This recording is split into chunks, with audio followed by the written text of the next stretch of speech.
ચરિત્ર ચાલી રહ્યું છે અંગ્રેજ ભક્ત રોનાલ્ડ નિક્સન. અંગ્રેજ ભક્ત રોનાલ્ડ નિક્સનના ચરિત્રમાં આગળ વધીએ તો માં યશોદા પોતાના અનુભવ કહે છે બધાને. ઈ અનુભવમાં દિલીપ કુમાર રાય આગળ માને અનુભવ પૂછે છે કે માં ગાજીપુરમાં સ્વામી વિવેકાનંદે તારું ફૂલોથી પૂજન કર્યું હતું, એ સાચી વાત? તો કે હા બેટા, ગાજીપુરમાં ફૂલોથી પૂજન કર્યું તું મારું વિવેકાનંદે. તો દિલીપ કુમાર રાય પૂછે છે કે માં ગાજીપુરની અંદર પવહારી બાબા કરીને રહેતા, તો કે ઈ પવહારી બાબાને તમે ઓળખો છો જે ગાજીપુરમાં જ રહેતા?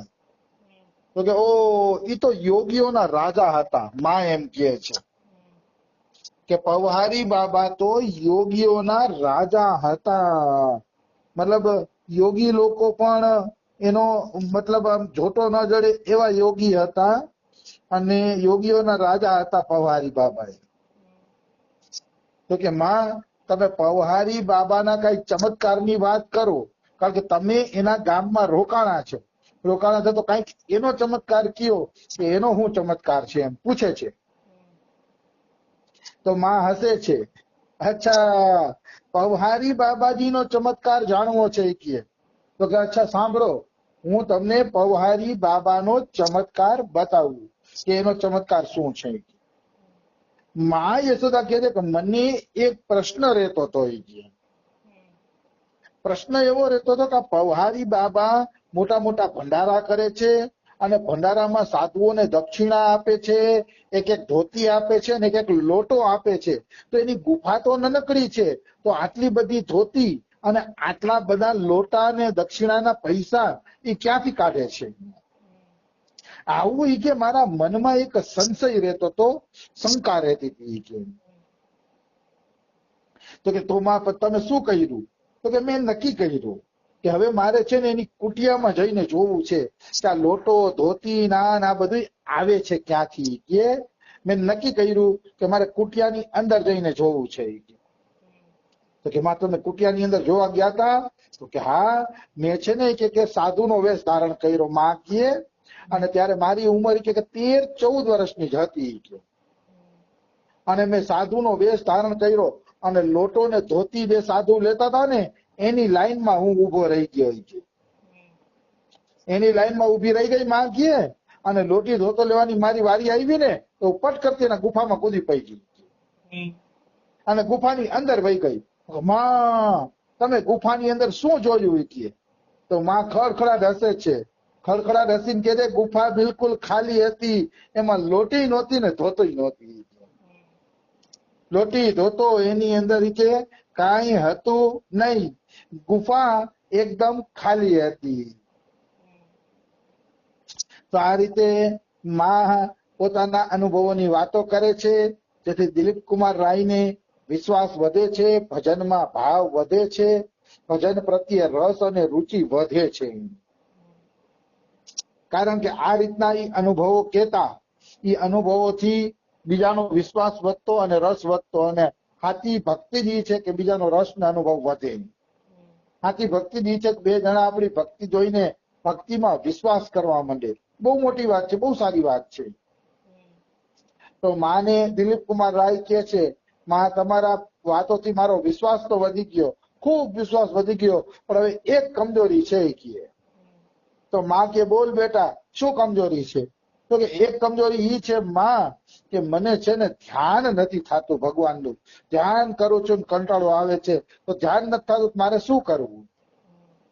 ત્યારે માં એમ કહે છે કે તું ઠાકુરજી માટે કીર્તન ગાયા કર, તને ભગવાન ધ્યાનથી નહીં ગાનથી મળશે. મતલબ તું ગાયન કર ભગવાન માટે, કારણ કે તારો રાગ હારો છે, એટલે ગાયન કરવાથી અવશ્ય તને કે ભગવાન મળી જશે, તું બસ કીર્તન ગાય રાખ એમ. તો કે હા. તો આ રીતે કીર્તન ગાવાનું કહે છે માં એને. તો વાત બિલકુલ સાચી છે. જે લોકો ભગવાનના કીર્તન કરે છે, કીર્તનનો આનંદ લે છે, એને ભગવાન અવશ્ય મળે છે, કારણ કે કળિયુગનું સાધન જ છે હરિનામ સંકીર્તન. કળિયુગનું સાધન જ છે નામ સંકીર્તન. નામ સંકીર્તન થી મોટું એકેય સાધન નથી, એમાં કોઈ શંકા નથી. આવી વસ્તુ છે. તો કે તું કીર્તન ગાય રાખ, તો કેમાં મને ગાતા તો આવડે છે કે તો હું કીર્તન ભગવાન માટે ગાય રાખીશ, ઈ મારા માટે કે બહુ અઘરું નથી. આ રીતે એને મા સાથે કીર્તનની વાતો કરી. આવી વસ્તુ છે. પછી ધીરે ધીરે મા યશોદા અને બધા ભક્તિ માર્ગમાં આગળ વધવા માંડ્યા. અને હવે એક દિવસ એવી ઘટના બની કે આપણે બધાને પ્રશ્ન થતો હોય કે ભગવાન જમે કે ન જમે. તો કે ભગવાન જમે છે.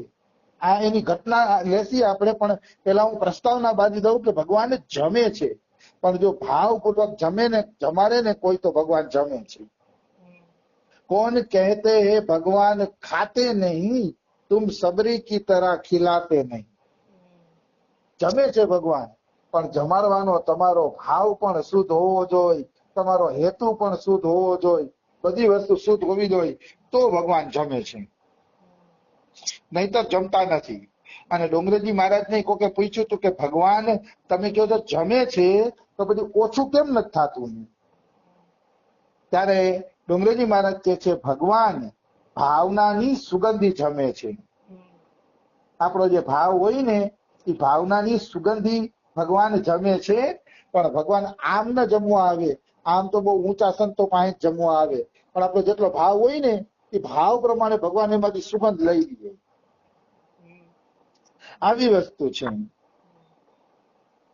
તો કહેવાનો ભાવ શું છે? કહેવાનો ભાવ એ છે કે ભગવાન જમે છે. હવે રોનાલ્ડ નિક્સન નો પ્રસંગ લઈએ કે એને કઈ રીતે ભગવાન જમી ગયા. એકવાર આશ્રમવાસીઓએ નક્કી કર્યું કે આપણે ઠાકોરજીને છે ને હલવાનો ભોગ લગાડીએ. આપણે હલવાને શીરો કહી ગુજરાતમાં, આ લોકો હલવો કહે. તો કે આપણે હલવાનો ભોગ લગાડીએ ઠાકોરજીને. તો કે ઠીક છે. તો બધા ભિક્ષા કરવા ગયા. ભિક્ષામાંથી પવિત્ર બ્રાહ્મણોના ઘરે ભિક્ષાનો લોટ માંગ્યો.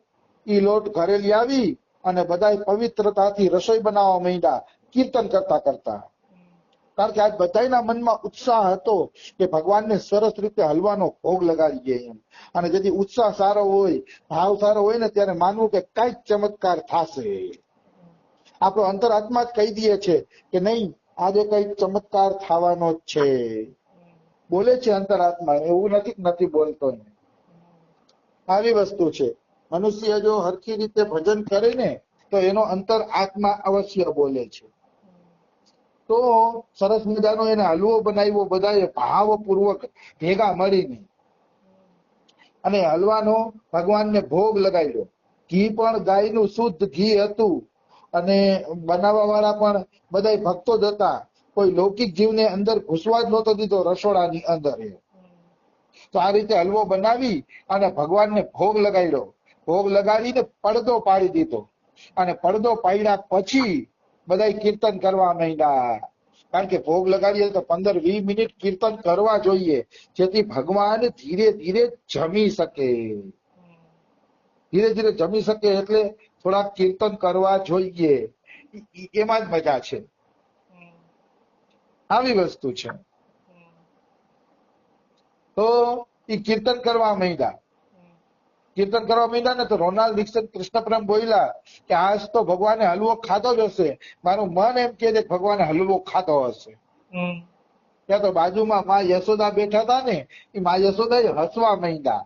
એની મુસ્કાન જોઈને, એનું હાસ્ય જોઈને એ બધાને એમ થઈ ગયું કે મા પણ આમાં સહમતિ આપે છે કે આજે ભગવાને હલવો ખાધો હશે.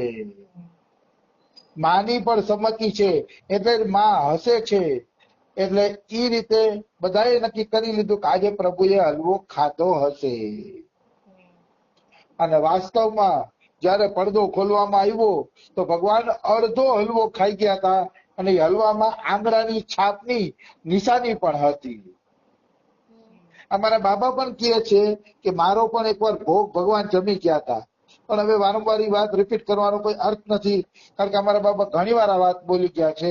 કે એક વખત મારો ભોગ પણ ભગવાન જમી ગયા છે.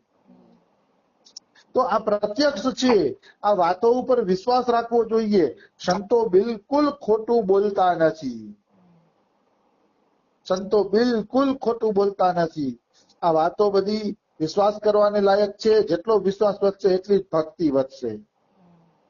એમાં કોઈ એટલે કોઈ પણ પ્રકારની શંકા નથી. આવી વસ્તુ છે.